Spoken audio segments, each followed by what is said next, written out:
함께봐 TV. 부모님과 자녀가 함께 모여 투자와 회계를 공부하는 함께봐 TV입니다. 재무제표를 볼 때 가장 중요한 것은 매출이에요. 특히 고정비 비중이 높은 회사는 매출 증가에 따라서 이익 증가가 결정되기 때문에 매출 증가는 아주 중요해요. 우리가 저번 시간에 고정비로 인한 영어 레버리지 효과라는 것을 배웠어요. 그래서 고정비 변동비도 배웠었기 때문에 모르시는 분들은 저번 시간 한번 그 영상을 꼭 보시기 바래요.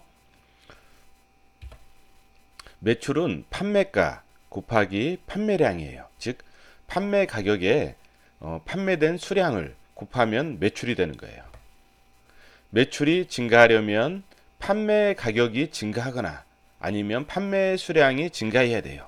만약 판매 가격이 떨어지더라도 판매 수량이 훨씬 더 많이 증가하면 매출이 증가할 수 있어요. 그리고 또 판매 수량이 일정하더라도 판매 가격이 증가하면 매출이 증가할 수 있어요.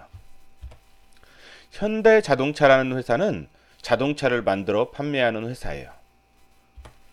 현대자동차는 우리나라 시장도 중요하지만 미국과 중국 시장도 중요해요. 왜냐하면 수출을 많이 하기 때문에.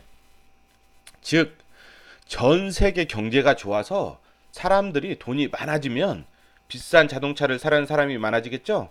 왜냐하면 자동차는 가격이 비싸거든요. 그냥 뭐 100원, 200원 아니면 1000원, 만원 이런 게 아니라 1000만 원, 2000만 원, 3000만 원, 4000만 원, 5000만 원, 심지어는 1억, 막 2억씩 이렇게 나가는 자동차들이 있기 때문에 돈이 있어야 살 수가 있는 거예요.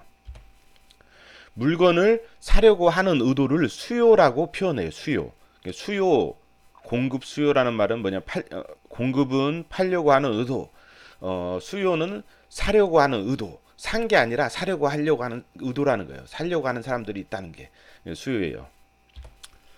최근에 전 세계 자동차 수요 증가율은 즉 살려고 하는 사람들이 이게 증가율이 약 연간 1%로 아주 안 좋아요. 그러니까 현재 만약 올해 살려고 하는 사람이 100명이다. 2018년도에 100명이었다.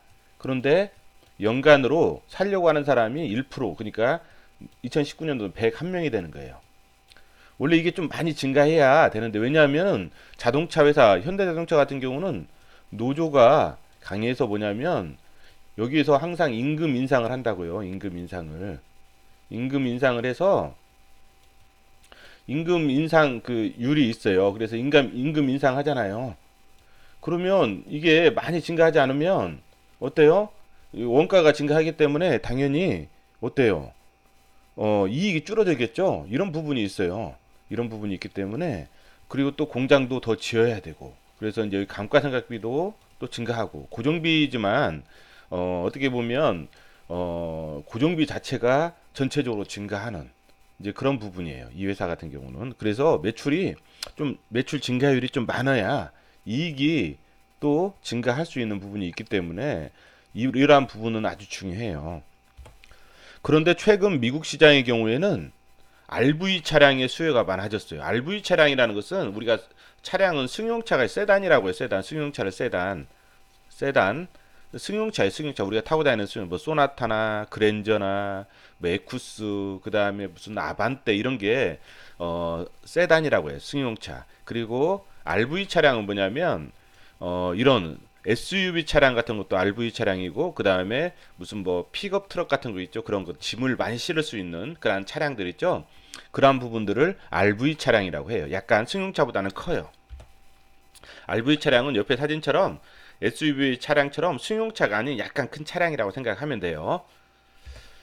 현대차는 미국에 판매하는 자동차 중에서 현대차가 56%가 세단 모델인데 그 중에 엘란트라, 소나타 비중이 45%예요. 그러니까 뭐냐면 현대차가 미국에서 이렇게 판매하잖아요. 56% 반절 이상이 세단이에요. 세단인데 그 중에 엘란트라와 소나타가 중소형 승용차가 45%를 차지해요. 만약 현대자동차가 미국에 100대를 판매한다. 그러면 엘란트라와 소나타가 45대라는 거예요. 45대를 판매한다는 거예요. 그만큼 중소형 승용차를 많이 판매하는 회사인데 미국에서는 뭐가 지금 인기라고요? RV 차량, SUV, 이게 대형 RV 차량이 인기예요. 인기이기 때문에 당연히 현대차의 어때요? 차량 판매는 더 감소할 수밖에 없겠죠. 당연히 미국 시장에서 수요가 현대차의 수요가 더 떨어지겠죠. 그래서 현대차는 2018년에는 코나와 산타페를 출시했고 이게 코나고 이게 산타페예요. SUV 차량. 그리고 2019년도에는 이것보다 더 큰 대형 SUV 차량 펠리세이드를 출시를 했어요. 예. 자동차는 소비자들의 유행을 빨리 파악을 해서 대응을 해야 되는데 현대차는 좀 늦은 감이 있지만 열심히 지금 그래도 늦었지만 대응하려고 하고 있어요. SUV 차량은 기존의 엘란트라 소나타보다 비싸잖아요. 비싸요, 더. 그래서 SUV 차량 판매량이 늘어날수록 어때요? 엘란트라 소나타의 판매 가격보다 크기에 매출액이 증가할 가능성이 커져요. 즉 매출액은 판매 가격 곱하기 판매 수량이잖아요. 자, 근데 세계 경제가 안 좋아서 현대차의 전체 판매 수량이 이게 이렇게 증가하지 않아도 그냥 일정하게 있더라도 판매 수량 중에 뭐예요?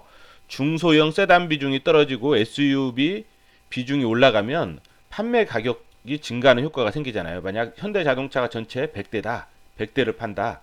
이게 100대예요, 100대. 100대를 파는데 미국 시장에 원래 엘란트라와 소나타에 원래 45대를 팔았는데 지금 엘란트라 소나타를 갖다가 떨어져 가지고 한 30대밖에 안 팔고 그게 SUV 차량이 한 15대가 더 증가한 거예요. SUV 차량이. 그러면 원래 45대를 팔았는데 30대로 줄어들고 나머지가 SUV 차량으로 대체가 됐어요. 그러면 이게 가격이 더 크잖아요. 가격이. SUV 차량의 가격이 더 크기 때문에 전체 매출은 어때요? 증가할 수밖에 없죠? 그래요. 이게 증가하는 효과가 생겨요. 물론 엄청나게 큰 매출 증가는 힘들어요. 엄청나게 큰 매출 증가가 이루어지려면 판매 수량이 엄청나게 증가하면은 판매 가격이 좀 그렇게 안 올라가더라도 매출은 엄청나게 증가해요. 즉 매출이 크게 증가하려면 경제가 엄청 좋아져서 사람들이 돈이 많아져서 막 살려고 하는 사람들이 많아져야 돼요. 그쵸? 다음 시간에도 매출에 대해서 한 번 더 살펴볼게요. 우리가 매출은 중요하기 때문에 이러한 매출에 대한 그런 부분들을 우리가 잘 알면 우리가 투자를 할 때 상당히 좀 쉽게 투자를 할 수가 있어요. 그래서 이 매출에 대한 개념 이런 부분들을 좀 차근차근 공부할 필요가 있어요. 자, 다음 시간에도 매출에 대해서 살펴볼게요.